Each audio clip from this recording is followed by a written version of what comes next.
Our free and equal segment tonight, more black women turning to guns for self-defense. Gun rights aren't a political issue, they're a safety issue. And even if the mainstream media won't report on it, every day, women from every walk of life save their own lives by owning guns. So why do Democrats oppose that? With me now, Democratic strategist Joel Payne and campus carry activist, founder of Empowered, Antonia Okafor. Joel, Antonia, thanks for being here. Thanks for having me. Good to be with you, Liz. Good to be with you. All right, Antonia, let me turn to you first. This is a very interesting statistic, I think. Women are the fastest, women in general are the fastest growing demographic of gun owners in America. Black women are now the fastest, even among women, the fastest racial demographic turning to guns for self-defense. Why is that, Antonia?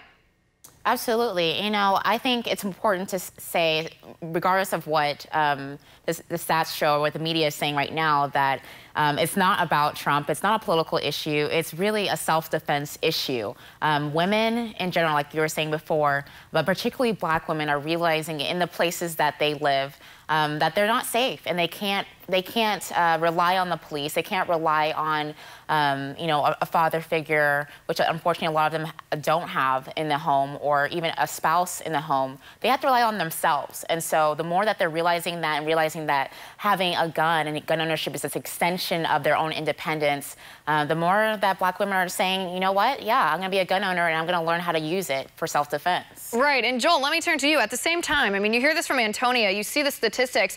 At the same time, liberals are comparing the NRA. They're saying that gun ownership and the NRA are worse than ISIS. Why? Well, two things. First, I reject the premise that there is this epidemic of black women who do not have, quote, black men at home to take care of them. One, I think a lot of black women would not appreciate that type of generalization, and two, that does not reflect the African-American community that I know. That's number one. Number two, I think the way you make women and all Americans safe and black women safe is you make sure that they can have access to health care. You make sure that they have access to good government services. You make sure that they have fair pay in the workplace. Those are the things you do to make people safe. Look, wait a second. Joel, let me just ask you, isn't that you, a man, telling women how to make choices for themselves, how to best keep themselves safe? Isn't that you telling women what to do? And I have to say, the fact that you think government services is the way to do it, too, is just absolutely... No, Joel, go ahead. Antonia, you can jump in just a second. But, Joel, isn't that you telling women what to do? Well, I am the male on this segment, so you did ask my opinion. So I guess in this instance, I'm offering the male perspective on this. And I know better not to tell any woman what to do. But I will say this, you know, polling backs up what I say. Almost 90% of Americans believe in background checks and stricter gun control regulations. Last year, Harvard did a study that said that over half of women polled want a commander-in-chief who's going to take action on gun control. So it's not just me. It's not just me sitting here in the studio sharing this. I think a lot of women in this country reflect that belief. But again, I think there are a lot of other ways to keep women and keep all Americans safe other than giving them a gun. Right, and Antonia, let me turn to you here, because there's a statistic that really hits home for me, and that's the fact that 200,000 times a year, women like you and like me use firearms to defend ourselves against sexual abuse. And I really do take issue when liberals tell me how I can best defend myself or the best way to keep me safe when they're not there to be the ones defending me. That's left to me, and fortunately, to the great equalizer, a firearm.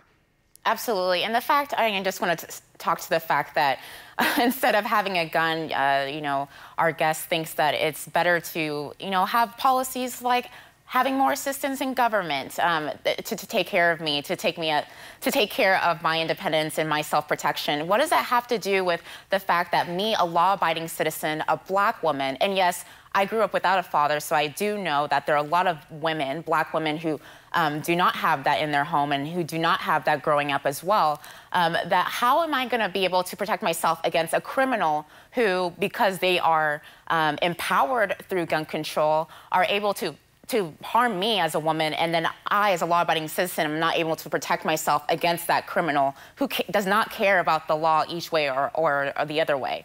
So I would say that we're talking about law-abiding citizens, women who feel empowered through a gun and want to use that as a choice. Not saying that that's the end-all, be-all, but it's a choice and a tool that they should have the right to have and have access to. Right, and I mean, I think that's stipulated in our Constitution. I know I, for one, would rather have a firearm to prevent the harm than health care covered after the damage has already been done.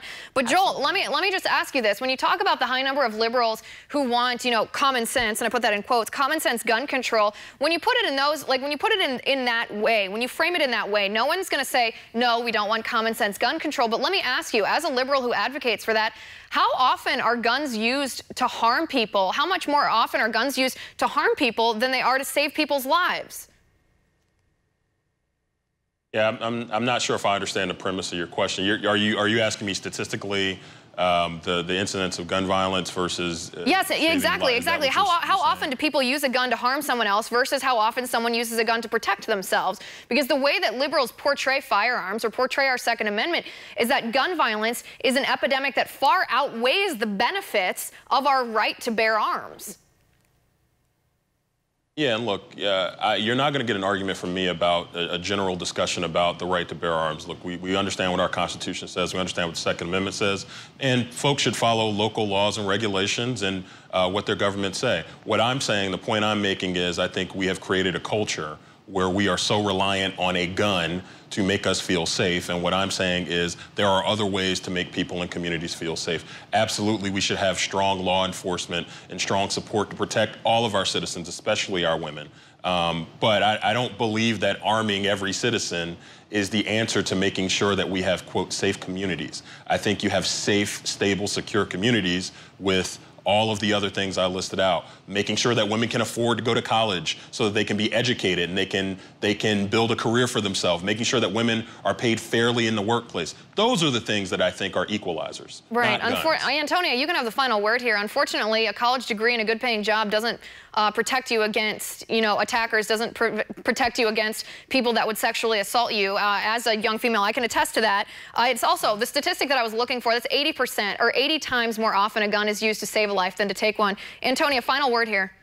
Well, I would say that I am a college-educated woman and a graduate student, and I have a good job, and I still feel that it is important for me to have the right and to have access to a firearm, and gun control keeps me a law-abiding citizen from doing that. Right.